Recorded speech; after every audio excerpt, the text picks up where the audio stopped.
ጋይስ ራሴን ለመቆጣጠር ሞክራለሁ። ከፍላለህ ማለት ነው።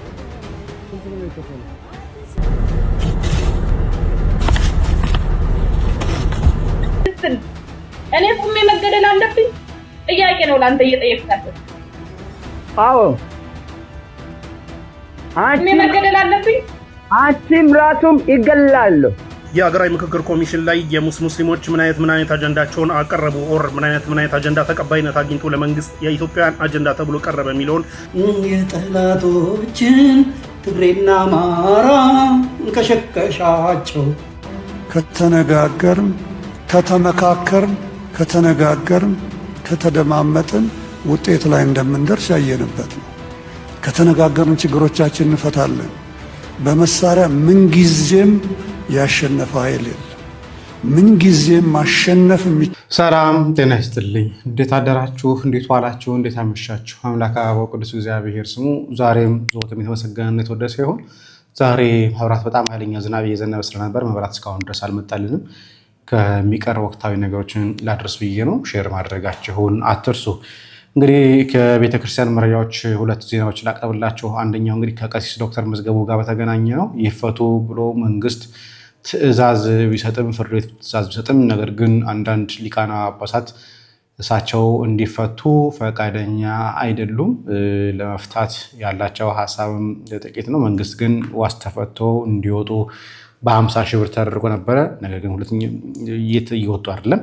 ሁለተኛው መምህር ኤርሚያስ የሚባለው ወይ ደግሞ ደባትር የተባለው ስነ ደባትር የተባለው ሰው ነው። እሱም ቢሆን እንዲፈቱ መንግስት ውሳኔ ሰጥቶ የዋስትና መብት ተከብሮላቸው ብርም ከፍለው የነበረ ቢሆንም የጋምቤላ ሊቀ ጳጳስ የነበረው ሰው እሰሩልኝ እንደውም ከቻላችሁ ከጨለማ ቤት እንዳይወጣ ብሎ ስላሉት እስካሁን ድረስ ጨለማ ቤት ውስጥ ነው የሚሰቃየው። የዋስትና መብቱ ተከብሮለት ተከፍሎም ቢሆን እስካሁን ድረስ ለመልቀቅም ይሁን ለመለቀቅ አልበቃም። በጣም በሚያሳዝን ሁኔታ ላይ የግል ጠብ ያለባቸው ጳጳሳት እያሳደዱ መምህራንን እያሳሰሩ እንደሆነ ብዙ መረጃዎች እየሰማን ያለ ነው። አዲስ መረጃ ካለ አጋራቸዋለሁ። ወደ ወቅታዊ ጉዳዮቻችን እንሂድ። ከዚህ እንጀምር። ጋይስ ራሴን ለመቆጣጠር ሞክራለሁ፣ ግን እኛ ትግሬዎች ይህንን ሁሉ መቻል አለብን። ግዴታችን ነው። የእናንተ እንገራችሁ እኔ የምሸጠው ሻምፖ፣ ሽቶ፣ ቅባት ምናምን እቃዎች ነው የምሸጠው። ግን እንደዛ የዞርኩ ነው የምሸጠው፣ ሰው እየጠየቅኩ ማለት ነው። ኖርማል ነው፣ ይሄንን የምሰራው ነው። የሰው ግፍ ምንም አይመስለኝም። ለምጫለሁ፣ ተገፍቻለሁ፣ ምንም አይመስለኝም በልማድ ምክንያት። አሁን ግን እየጠየቅኩ የሆነች ፖሊስ መጣ። ምንድነው ያሽና ማለት ማለት ገዛ መስሎኝ አይ ሳሙና ምናምን ስል ንግድ ፈቃድ አለሽ ምናምን። አይ ንግድ ፈቃድ እንኳን የለኝም፣ ግን ከትግሬ ስለመጣሁ ተቸግሬ ነው መጥቼ መጠለያ ስላላገኘሁ ወይ ደግሞ ተቀጥሬ እንዳልሰራ ደግሞ ህፃን ልጅ ነች ስላለኝ ነው። ደግሞ ከትግሬ ነሽ ድሮም አውቄ ነበር ብላ ሁሉም እቃዎቼ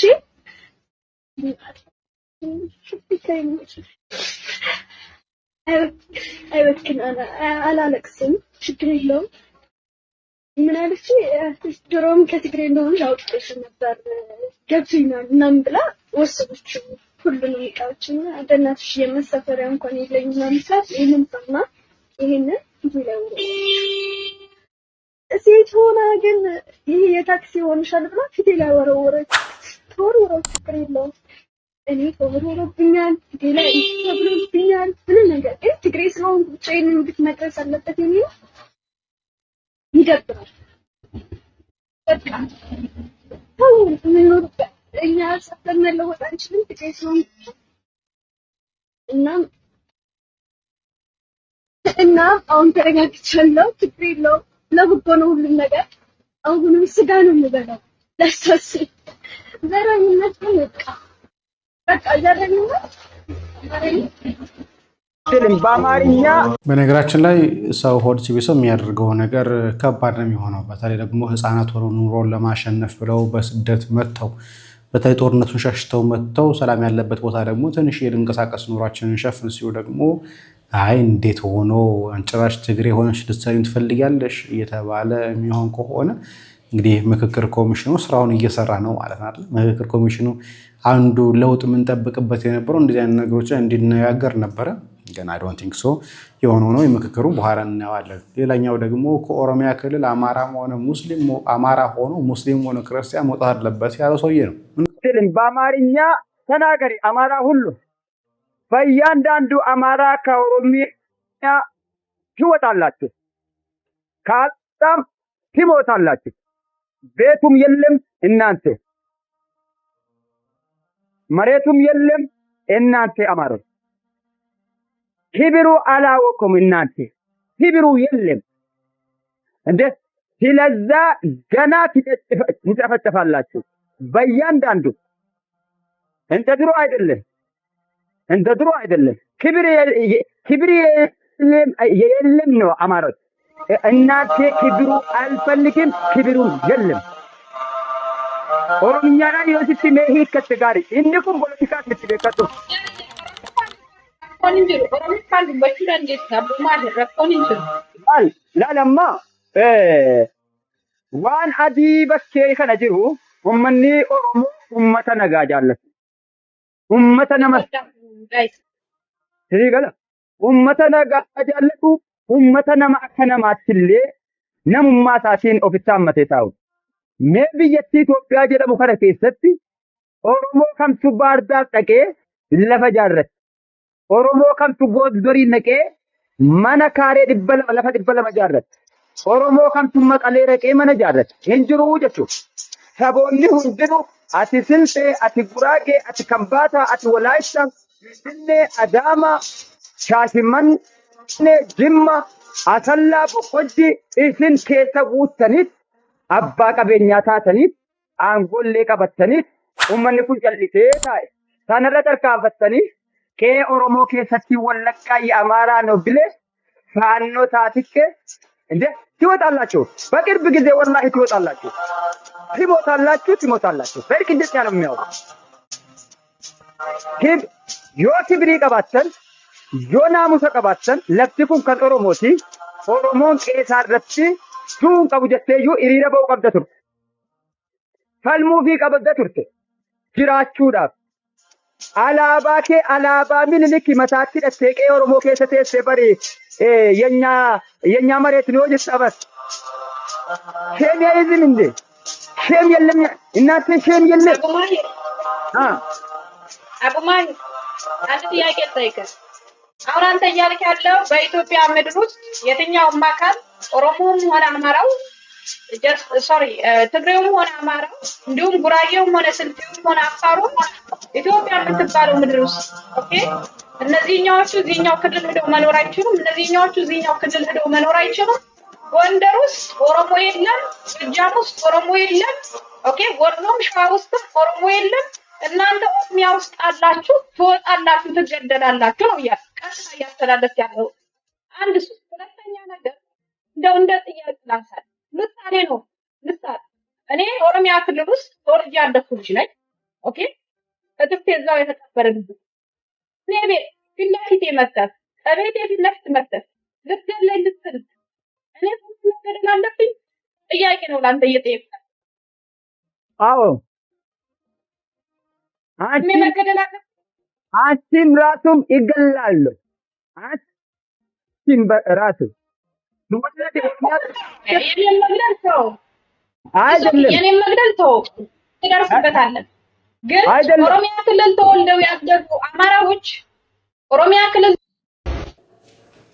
እንግዲህ እንደሰማችሁት አሁን እንገላለን እዛው ተወልዶ ቢያድግ ምንም ቢል አማራ እስከሆነ ድረስ ሙስሊም ክርስቲያን ሳይለዩ እንገላችኋለን እያለን ያለው ኦቦ ላይ ያለ ሰው ይገርማል። ታዲያ ይህን ካየው በኋላ ነበር እንግዲህ ጠዋት ላይ የገዱ አንዳርጋቸውን የቀድሞ የአማራ ክልል ፕሬዝዳንትና የውጭ ጉዳይ ሚኒስትር የነበረው ሰው ኢትዮጵያን ሳይዘርፍ ቀረና አሁን ባለበት ይመስለኛል አሜሪካን ያለው ፓርቲ ቫሊዴሽን እዚህ ነው የሚደረገው እና ይሄን ቪዲዮ እያወጡ አንዳንዶች ካልገዛ ነው የጣሁት ይሳደባሉ። አልገዛማ ለምን ለዚህና ከፍላለህ ማለት ከፍላለህ ማለት ነው። ስንት ብር ነው የከፈለው? አሁን ገብቼ አልሞላኝም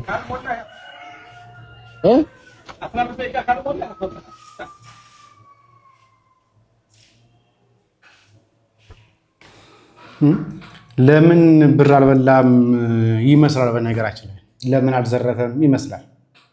ፓርኪንግ ሲሰራይተው ቪዲዮ ቀርጸው አንዳንዶች እንደውም የሳቅ ክሊፕ አድርገው የማይሆን ጽሁፍ ላይ ጽፈውበት ኮሜንት ያደርጋሉ። ይሄ ሰው የሚያሳየው እኮ አሜሪካ ሄዶ ፓርኪንግ እየሰራ ነው ማለት ከህዝብ ዘርፎ አሜሪካ ባንክ ውስጥ ያስቀመጠው ሀብት የለም ማለት ነው። አሁን ገብቼ አልሞላኝም። አዲስ ስራ አይደለም። ይስቃሉ። እንደምታዩት የሚለቀቁ ቪዲዮች እንዳለ የሚስቁበት ነው። ይሄ ማለት የኛ ህዝብ የሚበላን ሰው የሚዘርፍን ሰው ያበረታታል ማለት ነው። ይህ ሰው የድሃውን ህዝብ ብር አልበላም ብሎ አልዘርፍም ብሎ አሜሪካ ሄዶ ፓርኪንግ ሲሰራ ሲያዩት ይስቃል። ሀሳባችን ኮሜንት ያስቀምጡ። ኦርቶዶክሳውያን ወንድሞቻችን እህቶቻችን ጾመ ፍልሰታ ለማርያምን እንኳን ጾመ ልጓሙን ፈታላችሁ። በዕለተ ክዳነ ምህረት በረከት ማለቴ ነው። አልሐምዱሊላህ الذي وفقنا وأوصلنا إلى وفاق في حوارنا الوطني نحمده ونشكره على نعمه التي لا تحصى. آمين يا رب العالمين. ወንድሞቼ እህቶቼ ወንጌላውያን ሃሌሉያ እንበል። አቦቲ ዋቄፈና አባገዶት ሃደ ስንቄ ኡመተ አዳ ባየ ገመን ወሉማን ገመን ኑ ጅራዳ ጀባዳ ኡልፋዳ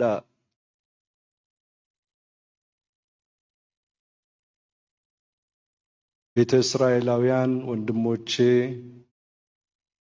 חבירות חברים ቤተ እስራኤלים בהיום גדול ברוך השם שבת שלום.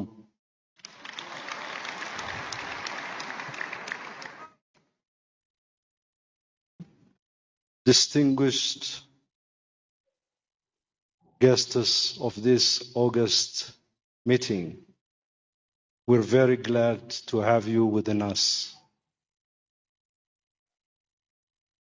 Members of the diplomatic corps, partners who have supported the process, we're very glad to receive you for your contribution and thank you for your contribution.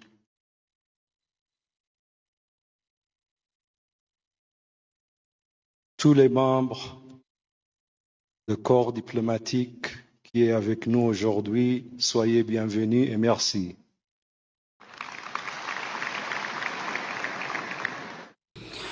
እንግዲህ አምባሳደር መሐመድ ይርር በጣም ልጅ ያለውኝ ከማውቃቸው ሰዎች ነው። እኛ የተወለድንበት አካባቢ ላይ ምርጫ ለመወዳደር ይመጣ ስለነበር አዲጋላ የሚባለው ቦታ ላይ ማለት ነው። የአይሻ ልጅ ነው። አይሻ ነው ተወልዶ ያደገው።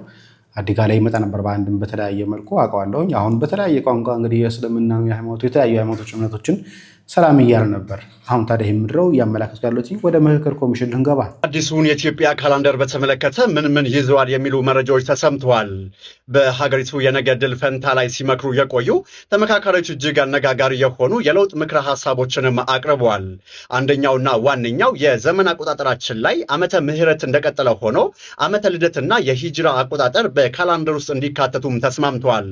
ይህ ብቻ አይደለም። ለሙስሊም ወንድም እህቶቻችን የጁምዓ ስግደት ሰዓት ከጠዋቱ 5 ሰዓት እስከ 8 ሰዓት እንዲሆን፣ ለሰባተኛ ቀን አድቬንቲስት አማኞች ደግሞ ቅዳሜ የፈተና እና የስራ ቀን እንዳይሆንም ስምምነት ላይ ተደርሰዋል። በተጨማሪም የኢሬቻና የበዓለ 50 በዓላት በካላንደር ታስበው እንዲውሉ፣ በዩኔስኮ የተመዘገበ በዓላት ደግሞ ህዝባዊ በዓላት እንዲባሉም ተወስነዋል። ይህ ውሳኔ በሀገሪቱ መቻቻል ላይ ምን አይነት ለውጥ ያመጣል ትላላችሁ? ሀሳባችሁን በኮመንት ላይ አጋሩኝ። አዲስ ከሆናችሁ ደግሞ ፎሎ ማድረግ እንዳይዘነጋ።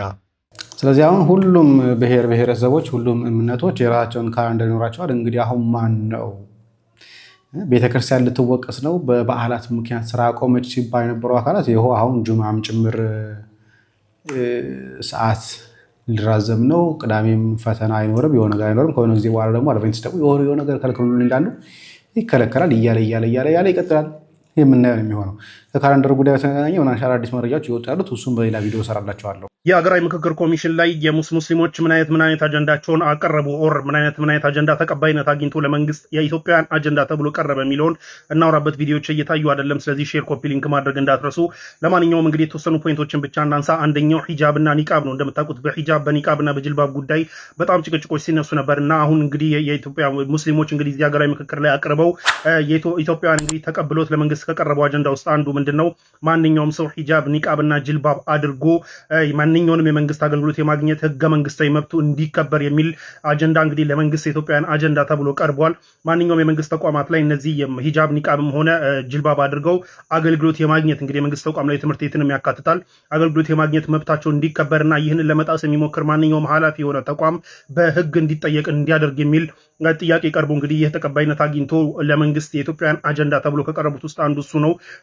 እንደምታውቁት ሂጃብ ራሱ ለብሶ መስራት የሚከለክሉ አንዳንድ የመንግስት ተቋማት እንዳሉ ታውቃላችሁ። ስለዚህ ያ ተቀባይነት የለውምና ከዚህ በኋላ ማንኛውም የመንግስት ተቋም ላይ አገልግሎት የማግኘትም ሆነ ስራ የመቀጠር መብታቸው እንዲከበርና ይህን ለመጣስ የሚሞክሩ በህግ እንዲጠየቁ የሚለው ሪኩዌስት ቀርቦ እንግዲህ ተቀባይነት አግኝቷል ማለት ነው። የሂጃብ ጉዳይ በኢትዮጵያ ሀገራዊ ምክክሩ ላይ በተለያዩ አጀንዳዎች ላይ ሲነሳ ነበር። በሃይማኖት አጀንዳ ላይ ተነስቷል፣ በሰብአዊ መብት አጀንዳ ላይ ተነስቷል፣ በመልካም አስተዳደር አጀንዳ ላይ ተነስቷልና በተለያዩ አጀንዳዎች ላይ ተነስቶ በሁሉም ተቀባይነት አግኝቷል። እንግዲህ አግኝቶ የኢትዮጵያን አጀንዳ ነው ተብሎ ለመንግስት ቀርቧል ማለት ነው። አስታወሳችሁት? እስልምና ላይ ውክልና የገቡ ሰዎች ቪዲዮ ሰርች ስላቸው ነው። በሁሉም ጉዳይ ላይ የእስልምናን ጉዳይ እያስገቡ ነው። ጉዳዩ ሃይማኖታዊም የሆነ ሃይማኖታዊ የሚመለከታቸው ጉዳይ ላይ የእስልምና ጥያቄ እያቀረቡ ነው ብያችሁ ነበር ማለት ይሄ። ሁለተኛው ደግሞ እንግዲህ የቀናት አቆጣጠርም ላይ እንደምታውቁት ባለፈው እንደነገርኳችሁ የዓመተ ምህረት የሚለው ላይ ምህረት አገኘን ብሎ የማያምንም አካል ስላለ እንግዲህ አካታች አይደለምና በጎን የዓመተ ልደት ወይም ኢትዮጵያን አቆጣጠር ይደረግልን የሚል ጥያቄ ቀርቦ ነበር። ያም ጥያቄ ተቀባይነት አግኝቷል። ዓመተ ምህረት የሚለው ባለበት እንግዲህ በጎን ደግሞ እንደ ኢትዮጵያን አቆጣጠርና እንዲሁም ደግሞ ዓመተ ልደት የሚለው ተቀባይነት እንዲያገኝ እውቅና እንዲሰጠውና በጎን ደግሞ እንግዲህ ሂጅራም ተቀባይነት እንዲያገኝና እውቅና እንዲሰጠው ተቀባይነት አግኝቶ ይህም አጀንዳ የኢትዮጵያን አጀንዳ ተብሎ ለመንግስት ቀርቧል። ስምምነት ተደርሶበት ማለት ነው። በሌላ በኩል ደግሞ እንግዲህ ሶስተኛው ታሪክና ትርክት ላይ እንግዲህ የኢትዮጵያን ሂስትሪ ተብሎ የምንማረው ካሪኩለም እንደ አዲስ እንዲጠናና የሙስሊሞችንም ታሪክ ያካተተ ጥናት ተደርጎ እንደ አዲስ እንዲከለስም ስምምነት ላይ ተደርሷል። ከዛ ውጭ እንግዲህ መንግስት የተለያዩ ቦታዎችን ሲሰይም ቦታዎችን ሆነ ተቋሞችን ሲሰይም ሴኩላር በሆነና ሁሉንም ባካተተ ስያሜ እንዲሰይምና ከዛ ውጭ ግን የኢትዮጵያ ታሪክ ላይ ኦር ለኢትዮጵያ በጣም ትልልቅ አስተዋጽኦ ያደረጉ ሙስሊም ሰዎችን በእነሱ ስምም ደግሞ አደባባዮችና ጎዳናዎች ምናምን ነገር እንዲሰየሙና እውቅና እንዲያገኙ የሚል ጥያቄም ቀርቦ ነበር። ያም ተቀባይነት አግኝቶ ሴኩላር ይሁን ይርና በአንድ ጎን በያ ደግሞ ለእስልምና እንጂ ያደረጉ ደግሞ ቦታ ይሰጣቸው የተባለ ነው። እንግዲህ ለመንግስት የኢትዮጵያን አጀንዳ ተብሎ ከገቡት ውስጥ ያም እንዳለ ሰምቻለሁ። በሌላ በኩል እንግዲህ ቦርዲንግ ስኩሎችና ዩኒቨርሲቲዎች በተለይ በመንግስት የሚተዳደሩ ቦርዲንግ ስኩሎች ወር አዳሪ ትምህርት ቤቶችና እንዲሁም ዩኒቨርሲቲዎች እንግዲህ እነዚህ ተማሪዎች እዛ ውስጥ ሙሉ ላይፋቸውን ከጠዋት እስከ ማታ 24 አወርስ የሚያሳልፉ መሆኑን ተከትሎ ሰላት መስገድ ግዴታ መሆኑን ተከትሎ እንግዲህ የሰላት ቦታ እንዲያዘጋጁም ይህም አጀንዳ ተደርጎ ቀርቦ እንግዲህ ተቀባይነት አግኝቶ የአጀንዳ ተብሎ እንግዲህ ለመንግስት ተላልፏል የተባለው። በሌላ በኩል እንግዲህ የተለያዩ ፖይንቶች ተነስተዋል። እንግዲህ እነዚህ ነው። በሌላ በኩል አልጀዚራ ላይ ያገኘሁት ዘገባ ደግሞ የሚለው እንግዲህ አረብኛም በመንግስት ተቋማት በትምህርት ቤቶች ላይ ልክ እንደ አንድ የትምህርት ዘርፍ እንዲሰጥም ተጠይቆ ይህም ተቀባይነት አግኝቷል ተብሏል። ስለዚህ ያም እንግዲህ የኢትዮጵያን አጀንዳ ተብሎ ለመንግስት ከቀረቡት ውስጥ አንደኛውም ደግሞ በየትምህርት ቤቱ አረብኛ ልክ እንደ እንግሊዝኛ ሁሉ ትምህርት እንዲሰጥበትና ተማሪዎች አረብኛ እንዲማሩ የሚል ጥያቄ ነበረ። ይህ እንደምታውቁት ይሄ የሃይማኖትም የምንም ጉዳይ አይደለም። አክቹአሊ ለሀገር የሚጠቅም ነው። አረብኛ ማወቃችን አለማወቃችን እስከዛሬ ድረስ ጎድቶናል። የተወሰኑ የሚያውቁ ሰዎች ደግሞ ሾው አፕ አድርገው ምን ያህል በግድቡ ጉዳይ በተለይ ምን ያህል ዲፌንድ እንዳደረጉን ታውቃላችሁ። ለማንኛውም አሁን ግን ያ ጥቅሙ ስለታየ አሁን ሁሉም ኢትዮጵያዊ አረብኛ እንዲማርና በዙሪያው ያለውን ከኢትዮጵያ ዙሪያ ያለውን ህዝብ ጋር ኮሚኒኬት ማድረግና ዲፕሎማሲ መስራት እንዲችል አረብኛ እንዲማር የሚለውም ጥያቄ ቀርቧል ማለት ነው። ለማንኛውም የተወሰኑትን ነው አሁን ያነሳዋቸው፣ ግን አብዛኞቹ ሙስሊሙ እንደ አጀንዳ ካቀረባቸው ውስጥ አብዛኞቹን ማሳመንና የተቀረውን ተወያይ የተቀረውን ከየተለያዩ ሃይማኖቶችም ሆነ ከተለያዩ ብሔሮች ከተለያዩ አካባቢዎች የተውጣጡ ኢትዮጵያውያንን ይህ ጥያቄ ሌጂትሜት ነው ብሎ ማሳመን መቻሉና እንግዲህ ካቀረባቸው አጀንዳዎች ውስጥ አብዛኛውን እንዲጸድቅና ለመንግስት የኢትዮጵያን አጀንዳ ተደርጎ እንዲቀርብ ማሳካት መቻሉን ግን ሰምቻለሁ ማለት ነው። ሌላ ደግሞ እንግዲህ ሌሎቹን ደግሞ የቀሩትን ደግሞ ነግራችኋለሁ እያጣራው ማሰላም። ብያችሁ ነበር። ጉዳዩ እስልምና ተቆጣጥሮታል። በውክልና ደረጃ ያለ ኦርቶዶክሳውያን 32 ብቻ ነበሩ። ሌሎቹ ግን ከ70% እንደሆኑ ጭምር ስናገር ነበር። እንደሰማችሁት ነው ያሉት። ፕሮቴስታንቶችም ታዲያ ተገኝተው ነበር። በዚህ ላይ ዘመዴ ሀሳብ አነሳዋል። የጠላቶችን ትግሬና አማራ እንከሸከሻቸው። ሃሌሉያ። ምክክር ኮሚሽን ወሰን አሰፋ ሱዳን 60 ኪሎ ሜትር ሰጠና ሰፋ ኤርትራ ሽራሮን ይዛ ወሰን አሰፋ ደቡብ ሱዳን 260 ኪሎ ሜትር ገብታ ወሰን አሰፋ። ሌሉያ ሌሉያ ጅቡቲ ትንሿ ወሰን መደበቅ እንኳን አልቻለም። በእውነት የፕሮቴስታንት መንግስት ነው የሚለው ምክክር ኮሚሽኑ ይሄ ደግሞ የሚገርመው ነገር አማርኛ ቋንቋ ብሔራዊ ቋንቋ አይሆናሉ እነዚህ ሰዎች። በአማርኛ እየዘመሩ ወሰን አሰፋ የተከራከሩት በአማርኛ ነው፣ የተጨቃጨቁት በአማርኛ ነው፣ የሚጽፉት በአማርኛ ነው፣ ፓርላማው በአማርኛ ነው፣ ፌዴራሉ በአማርኛ ነው፣ ሁሉም በአማርኛ ነው ያሉት። ሲሰባሰቡ ምን አሉ? አማርኛ የብሔራዊ ቋንቋ አንስማማበትም አያግባባንም አሉ። ከዛ ልክ እንደጨረሱት ወሰን አሰፋ የጠላቶቹን ሃሌሉያ። ሁላችንም በእውነት በጣም ደስ ያለ ምክክር ኮሚሽኑ ከእንዲህ አይነት ሁኔታ ተጠናቋል። እስላሞቹ ምን እንዳሉ አልሰማንም። አህመዲን ጀበል አላሁ አክበር ተሳክቶልናል ብሏል። ኦርቶዶክሳውያኑ የሉም። አንድ ጳጳስ አይቻለሁ። ታቸው ሙሉ ጊዜ ይኖራል። አቡነ ፊልጶስ ይባላሉ። ምን እንዳሉ ምን እንደሆኑ አልሰማም። አንድ ስልጤ ሀገረ ስብከት ስራ አስኪያጅ አይቻለሁ። እሱ ምን ያርግ የማውቀው ነገር የለም። ከኦርቶዶክስ ቤተክርስቲያን ትግሬዎች በብዛት ተመርተዋል። ያ አይነ ስውሩ ሊቃውንት ጉባኤ ውስጥ ያለው ዳዊት ሄዷል። አቶ ማነው 3 4 5 ትግሬዎችን አይቻለሁ ምክክር ኮሚሽኑ ላይ። ሃሌሉያ ወሰናፋ ብለው እነሱ በትግርኛ ወፈንታን ጻቀል ብለው ሊሆን ይችላል አናውቅም፣ ብቻ ሆኗል። ከተነጋገርን ከተመካከርን ከተነጋገርን ከተደማመጥን ውጤት ላይ እንደምንደርስ ያየንበት ነው። ተነጋገርን ችግሮቻችን እንፈታለን። በመሳሪያ ምንጊዜም ያሸነፈ ኃይል ምንጊዜም ማሸነፍ የሚቻለው በጋራ ማሸነፍ ሲቻል ነው። በጣም ያዘንኩት መቲ እሳቸው ይሄን እየተናገሩ ቅዳሜ ቀን እስካሁን ድረስ የድሮን ጥቃት አላቆመም። አሁን እስከምናወራበት ድረስ ሰውየው በጠመንጃ መነጋገር አበቃ ነው የሚሉት፣ ውጤት ላይ ደረስን ነው የሚሉት። እና ይሄን እየተናገሩ ባለበት በተመሳሳይ ቀን ነው በጣም ትንሽ ኮሚኒሽ ነው ውጊያውማ ተይው ተባብሶ ቀጥሏል። ሌላው ቢቀር እንኳን ይሄን እስከሚናገሩ ድረስ ድሮን ጥቃቱን እንኳን ጋባ አላደረጉላቸውም ማለት ነው። እና ከዚህ በፊት ምን ብለዋል? አሜሪካ ነበሩ ሰንብተው ነበረ። 4 ዓመት ሙሉ የደከሙበት የምክክር ኮሚሽን ውሳኔ ሲሰጥ አልነበሩም። ለ10 ቀን አሜሪካ መሄድ ታናሽታቸው ለመቅበር መሄዳቸው ጥሩ ነው። 3 ቀን 2 ቀን በቂያቸው ነበር ከያዙበት ኃላፊነት አኳያ። ሪፖርት ሊያቀርቡ ሲሉ 10 ቀን በመጥፋታቸው አሜሪካ ሄደዋል ብሎ አንከር ዘግቦ ነበርና እሳቸው አገሬን ጥዬ አልጠፋም፣ አንዳንዶች ጠፋ አልሸሸሁም ነው እንጂ ከሀገሬ ከዚህ በፊት አልሸሸሁም ሲሉ አዩኋቸው። መሸሽ አለመሸሽ ምን ማለት ነው መቲ? ከኢትዮጵያ መሸሽና አለመሸሽ ምን ማለት ነው? ይሄ ምክክር ኮሚሽን ኢትዮጵያዊ ነበር ወይ የመሩት ነገር በሙሉ ማለት ነው? ከኢትዮጵያ እኮ መሸሽ ማለት የኢትዮጵያን ካስማ መዘንጠል ማለት ነው። ከኢትዮጵያ መራቅ ማለት ኢትዮጵያዊነትን ማፍረስ ማለት ነው። ይህን ኮሚሽን በምን እናስበዋለን ብለን ብናወራ በምንም ዋናው በሰላም እንድንነጋገርና ጠመንጃ እንዲቆም ስላደረግን ነው ዋናው ዓላማ እሳቸው ይሄን በሚናገሩበት ሰዓት ላይ ጦርነቱ ቀልጧል፣ ውጤት አላመጣም፣ ሀገሪቱ እየተናጠች ነው። ሌላው ቀርቶ እሳቸውን ያስቀመጣቸው መንግስት በድሮ መጨፍጨፍ ህፃናትና ንጹሃን ቦታ አላቆም፣ ውጤት አልባ ነው፣ ምንም የለውም። ሌላው አንዳንድ ነገር አስተካክላለሁ እንኳን የጀመራቸውን ይሄን ኮሚሽን እኔ ከሁሉም ማስታውሰው መቲ ብዙ ጸያፍ ነገሮች ተሰምተዋል በዚህ ኮሚሽን ላይ ውስጡን ኢትዮጵያን የሚያፈርሱ መዋቅሯን የሚዘነጥሉ ብዙ ነገሮች ሆነዋል። በነገራችን ላይ በነገራችን አንዱ ዓመተ ምህረት እያልን ነው አይደል የምንቆጥረው? የራሳችን ዓመተ ምህረት ማቸው አይደል? ዓመተ ምህረት እንዳይባል ተብሏል። እንደ ኢ1 ይባል እንደ ኢትዮጵያ አቆጣጠር እንዲባል ኢትዮጵያ አቆጣጠር ግን ዓመተ ምህረት ነው የኢትዮጵያ አቆጣጠር የነበረው ማለት ነው። ይሳካል አይሳካም እንመለከታቸው። እነማን ለማስደሰት ገብቶናል። አንዳንዶች በእምነት ስም ተደብቀው ይሄ ሁሉ ነገር የኦርቶዶክስ ነውና ማጥፋት አለብን ብለው የተነሱ አካላት አሉ። አብይ ይሄን ስላመነበት እየነቀሉ ብዙ ነገሮች አድርገዋል። ይሄን ኮሚሽን ካስታወስ ነው የኢትዮጵያን ነባር ቅርስና እሴቶችን በመናድ ከሁሉ ደግሞ እኔ የሚገርመኝ መቲ አሁን መቸለት አቅርበናል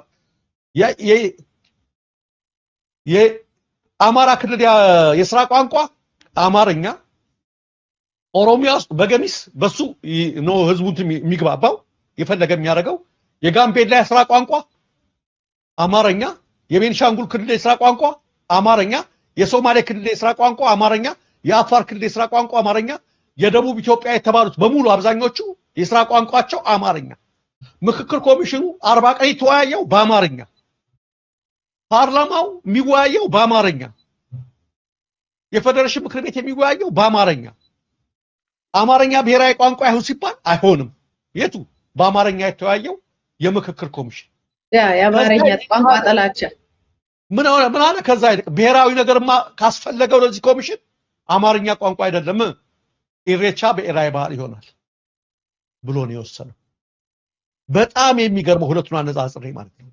የቱ ፕሮፌሰር መስፍን መራሁት ያሉት በታሪክ አሳፋሪ አዋራጅ ጥቁር ነጥብ የኢትዮጵያን ካስማና ምሰሶ ውስጥ ለውስጥ የገዘገዘ ለአምባገነኖች ምንጣፍ ያነጠፈ በሞራልም በህግም በታሪክም አስጠያቂ ሆነ ተግባር ማለት ነው። ምን እንደሆነ ምንም ነገር ደግሞ ሳይወስኑ ማለት ነውና አመቻችቶ ለማን ሰጠ? ለኦህዴድ ሰጠ።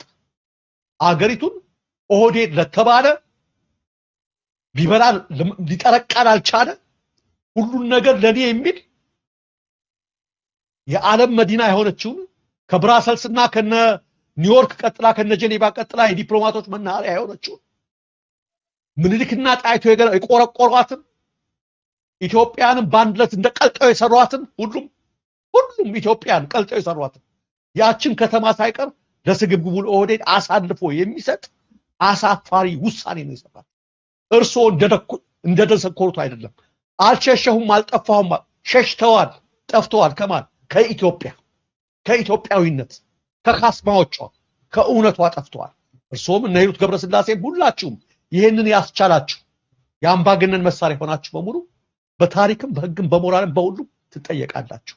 እና ንግግራቸው ነው የገረመኝ። ደግሞ እኮ ልክ ሰላም እንደመጣ በጠመንጃ መነጋገር አለቀነት ከዚህ በኋላ እኔ ብዙም አይገርመኝም በነገራችን ላይ። ምክንያቱም ሆን ብሎ ሰውየው የመጣው የመረጣቸው እነኚህ ሰዎች ለሱ ሐሳብ የሚመቹ የሚገዙ ሲጮህ ሊሰሙት የሚችሉት አካላት እንደሆነ የተሰባሰቡት እርግጥ ነው። ምንም የሚተራጠር ነገር የለም። እኛ ማመን አቃተን፣ እኛ ሐሳቡን መቀበል አቃተን እንጂ ሪያሊቲው እንደዛ ነው። እግዚአብሔር አለ አደር መልሐል አለ እግዚአብሔር አለ ወላዲተ አምላክን አለ መፍትሄ ወጥቶ እንደው ተዳላተ አለ እየቀደመ ሻክኛ ወጣ አለ ጠላቴን ሁሉ ይገልጋላት አለ ያወደበ ለፈና ሰርቋል በል ሰርቋል የሰው መዝሙር ሰርቋል በል ሰርቋል የሰው ዜማ ሰርቋል ጌታ ስረቅልኝ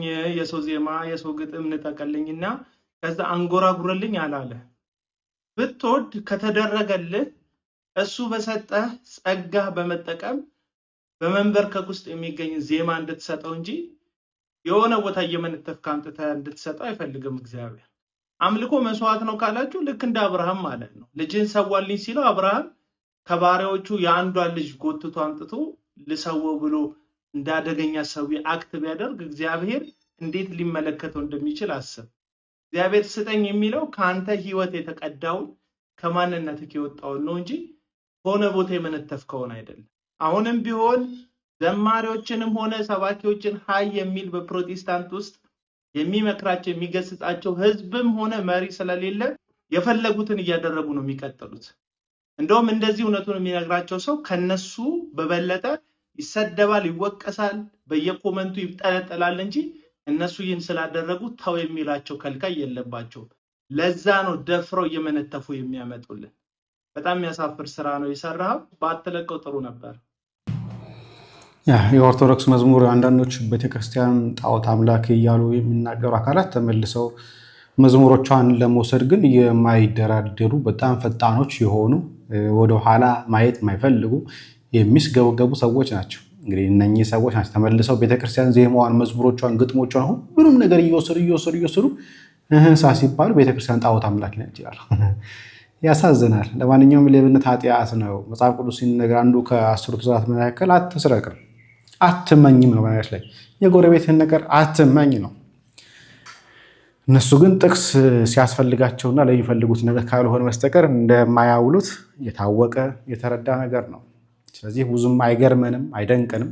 ግን ሌብነት ኃጢአት እንደሆነ ግን ዛሬም ነገም ከነገ ወዲያም ከመናገር ወደኋላ የምንል ሰዎች ግን አይደለንም። ይህን ወቁልን ነው። እዚህ ላይ ላብቃ። መብራት የለም እንዳልኳችሁ። ምናልባት መብራት ከመጣ በኋላ በሌሎች ወቅታዊ ጉዳዮች የሚመለስ ይሆናል። ሰላም እግዚአብሔር ከእናንተ ጋር ይሁን። ቸር ቆዩ።